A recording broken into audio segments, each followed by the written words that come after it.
اس رات میں فرشتے بھی اترتے، والروح فیہا، اور اس رات میں روح القدس یعنی جبرائیل علیہ السلام بھی نازل ہوتے ہیں۔ روح کا معنی میں مفسری کے چند قول میں جمہور کا یہی قول ہے جو اوپر لکھا گیا ہے کہ یعنی اس رات میں ملائکہ یعنی فرشتوں کو لے کے جبرائیل علیہ السلام آسمان دنیا میں آتے ہیں، اور عیسیٰ علیہ السلام بھی آتے ہیں، اور بھی بہت سے آتے ہیں۔ اسے حضرت جبرائیل علیہ السلام مراد ہے۔ علامہ راضی رحمۃ اللہ علیہ نے لکھا ہے کہ یہی قول زیادہ صحیح ہے، اور حضرت جبرائیل علیہ السلام کی فضیلت کی وجہ سے ملائکہ ذکر کے بعد خاص طور سے ان کا ذکر فرمایا۔ بعض کا قول ہے روح سے مراد ایک بہت بڑا فرشتہ ہے کہ تمام آسمان زمین اس کے سامنے ایک لقمے کے مقدر ہے۔ الحمدللہ۔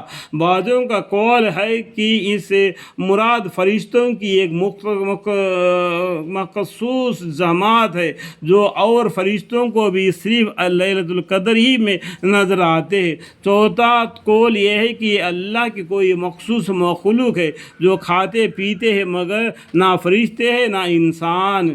پانچویں ان کے حضرت عیسیٰ علیہ السلام مراد ہے جو امت محمدیہ صلی اللہ علیہ وسلم کے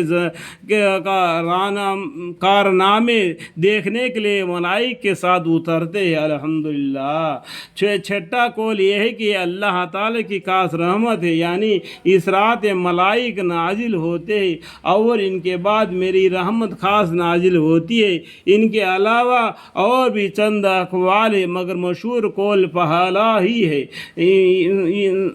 سننی بہقی میں حضرت انس رضی اللہ عنہ کے واسطے سے نبی اکرم صلی اللہ علیہ وسلم کا ارشاد منقول ہے کہ شب قدر میں حضرت جبرائیل علیہ السلام فرشتوں کے ایک گروہ کے ساتھ اترتے ہیں اور جس شخص کو ذکر وغیرہ میں مشغول دیکھتے ہیں اس کے لیے رحمت کی دعا کرتے ہیں۔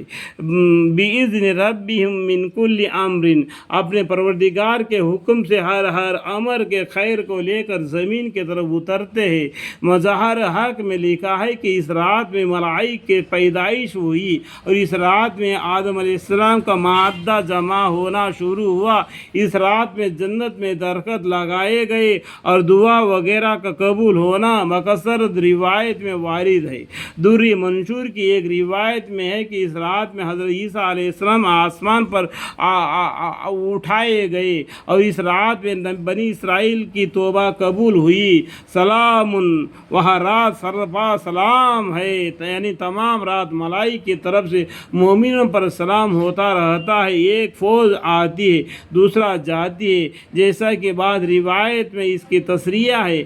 مایا مراد ہے کہ یہ رات سرپا سلامتی، فساد وغیرہ سے آمن ہے حتی مطلع الفجر، اور وہ رات انہی برکت کے ساتھ تمام رات طلوع فجر تک رہتی ہے۔ یہ نہیں کہ رات کے کسی خاص حصہ میں یہ برکت ہو اور کسی میں نہ ہو، بلکہ صبح ہونے تک اس کی برکت کا ظاہر رہتا ہے۔ اس سورہ شریف کے ذکر کے بعد خود اللہ جل شانہ کا کلام پاک میں اس رات کی کئی نوع کی فضیلت ارشاد فرمائی گئی ہے۔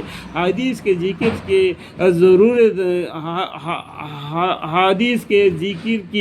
ضرورت نہیں رہتی، لیکن اس حدیث میں بھی اس کی فضیلت بکثرت وارد ہوئی ہے۔ ان میں سے چند حدیثیں ذکر کی جاتی ہے۔ الحمدللہ رب العالمین۔ شب قدر کی رات کی فضیلت کتنا ہے، عیسیٰ علیہ السلام بھی دنیا میں آتے ہیں اور پیغمبر صلی اللہ علیہ وسلم یعنی محمد مصطفیٰ صلی اللہ علیہ وسلم کی امت کے کارنامے دیکھنے کے لیے، اور جبرائیل علیہ السلام فرشتہ آتے ہیں اور فرشتوں کو لے کے آتے ہیں، فرشتوں کو آنا جانا ہوتا رہتا ہے۔ ایسا بھی بتایا کہ اس رات میں جو فرشتے آتے ہیں وہ الگ ہی فرشتے ہیں، باقی دنوں میں نہیں نظر آتے۔ رمضان المبارک کے مہینے میں شب قدر کے دن ہی وہ فرشتے نظر آتے ہیں، ایسا بھی بتلایا گیا ہے۔ حدیث کو ہم نے ماننا ہے۔ حدیث 4 طریقے کے ہیں، یعنی 6 طریقے کے حدیثیں ہیں۔ اگر کوئی حدیث ایک دوسرے سے لڑ بھٹتا ہے تو ہم نے بخاری شریف کو لینا ہے، یعنی قرآن شریف کے بعد میں پڑھنے والی کتاب بخاری شریف ہے۔ سب سے پہلے پڑھنے والی کون سی کتاب ہے؟ قرآن کریم ہے۔ وہ معنی کے ساتھ پڑھنا، اللہ کا حکم کیا ہے اسے مان جائیں گے، اور اس کو سمجھنے کے لیے بخاری شریف کو پڑھنا۔ قرآن کے بعد میں پڑھنے والی کتاب بخاری شریف ہے۔ بخاری شریف میں کیا لکھا ہے اس پر عمل کرنا وہ بالکل بہتر ہے۔ اللہ تعالیٰ مجھے اور آپ کو اور علم عطا فرمائے اور عمل کی توفیق عطا فرمائے۔ الحمدللہ رب العالمین۔